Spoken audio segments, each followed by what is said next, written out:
વાલા ભાઈઓ અને બહેનો, આપ સર્વને પ્રભુ ઈસુના જીવંત અને પવિત્ર ત્રિએક નામમાં લોગોસ બાઇબલ સ્ટડી તરફથી પ્રેમી સલામ હું પાઠવું છું.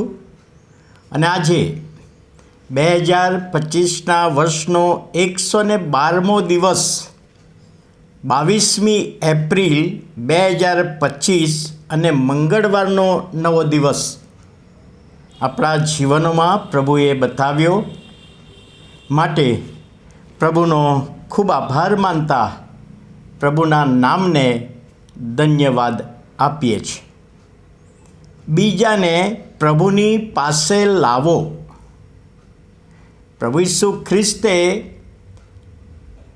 જ્યારે મરણમાંથી સજીવન થયા અને સ્વર્ગમાં ચડી ગયા એ પહેલાં શિષ્યોને આ આજ્ઞા આપી કે તમે સર્વ દેશનાઓને શિષ્ય કરો.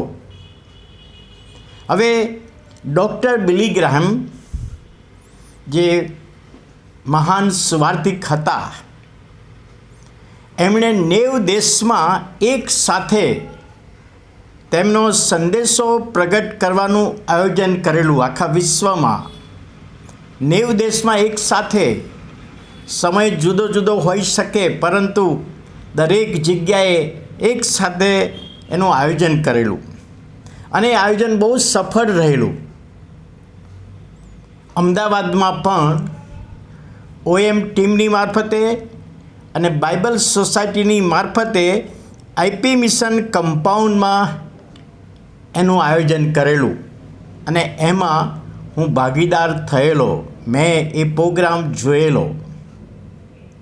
ઘણી બધી કેસેટો બનાવવામાં આવી અને કેસેટો ઘણા બધા લોકો સુવાર્તાના કાર્યને માટે લઈ ગયા. અમેરિકામાં એક હિન્દી ભાષા જાણનારા કુટુંબે અન્ય ધર્મી કુટુંબને જમવા માટે આમંત્રણ આપ્યું પોતાના ઘરે. હજુ જમવાની વાર હતી, જમવાનું બનતું હતું ત્યારે આ હિન્દી ભાષી કુટુંબે પેલા અન્ય ધર્મી કુટુંબને એમ કહ્યું કે જમવાનું બને છે ત્યાં સુધી આ કેસેટ તમે જુઓ. અને એ કેસેટ એમણે હિન્દી ભાષામાં જોઈ અને કેસેટ આખી જોઈ અને કેસેટ પૂરી થઈ ત્યારે પેલા ભાઈ કહે છે, આ ઈસુ વિશે મારે હવે વધારે જાણવું છે.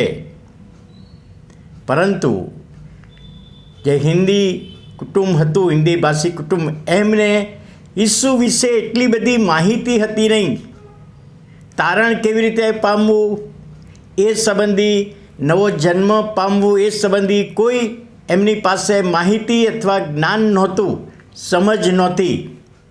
અને માટે એમણે કહ્યું કે આપણે પહેલાં જમવાનું જમી લઈએ અને નજીકમાં મારા પાળક સાહેબ છે, જે ચર્ચમાં હું જાઉં છું, એ પાળક સાહેબની સાથે આપણે વાત કરીશું. અને જમીને આ બંને કુટુંબો પાળક સાહેબને ત્યાં ગયા અને પાળક સાહેબે એમને સમજાવ્યું પ્રભુ ઈસુ ખ્રિસ્તની સુવાર્તા. પ્રભુ ઈસુ ખ્રિસ્ત શા માટે પૃથ્વી પર આવ્યા, દુઃખો સહન કર્યા, વધસ્તંભ પર મરણ પામ્યા, કબરમાં દટાયા, ઉત્થાન પામ્યા, સ્વર્ગમાં ચડી ગયા અને હવે ત્યાંથી પ્રભુ ઈસુ એના લોકને લેવા એક દિવસે આવવાના છે. એ બાબત આ પાળક સાહેબે એમને સમજાવી અને તે વખતે આ બંને કુટુંબે પ્રભુ ઈસુ ખ્રિસ્ત પર વિશ્વાસ કર્યો.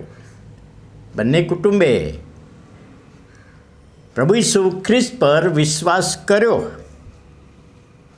હવે જ્યારે મત્થીની સુવાર્તા તેનો 28મો અધ્યાય 19મી અને 20મી કલમમાં પ્રભુ ઈસુ ખ્રિસ્તે શિષ્યોને જે છેલ્લી આજ્ઞા આપી કે હવે હું સ્વર્ગમાં જાઉં છું, હું ચડી જાઉં છું, બાપની પાસે જાઉં છું, પણ તમે સર્વ દેશનાઓને શિષ્ય કરો. જે મેં શિક્ષણ આપ્યું છે એ શિક્ષણ તમે બીજાને આપો. અને વાલા ભાઈઓ અને બહેનો, એ શિષ્યો 12 શિષ્યો એકલામને જ કહ્યું નથી, એમના પર વિશ્વાસ કરનાર તમને ને મને પણ આ આજ્ઞા આપી છે. તો આપણે બીજાને પ્રભુ ઈસુની પાસે લાવવાની સેવા આપણે કરવાની છે. તો વાલા ભાઈઓ અને બહેનો, આપણને પ્રભુ સહાય કરે, મદદ કરે, દોરવણી આપે, અને એ માટે પ્રભુના હાથોમાં સોંપાઈએ. પ્રાર્થના કરીએ. વાલા પ્રભુ, અમે તમારો આભાર માનીએ છીએ, તમારા નામને ધન્યવાદ આપીએ છીએ. તમે જે છેલ્લી આજ્ઞા આપી બીજાઓને, પ્રભુ અમે તમારી પાસે લાવીએ. અને વાલા પ્રભુ, એ કાર્ય કરવામાં, એ સેવા કરવામાં અમારા બધાની તમે સહાય કરો. અમારા જીવન દ્વારા, સાક્ષી દ્વારા બીજાઓને તમારી પાસે લાવીએ. ઈસુ અમારા પ્રભુના પવિત્ર ત્રિએક નામમાં સાંભળો અને માન્ય કરો. આમીન.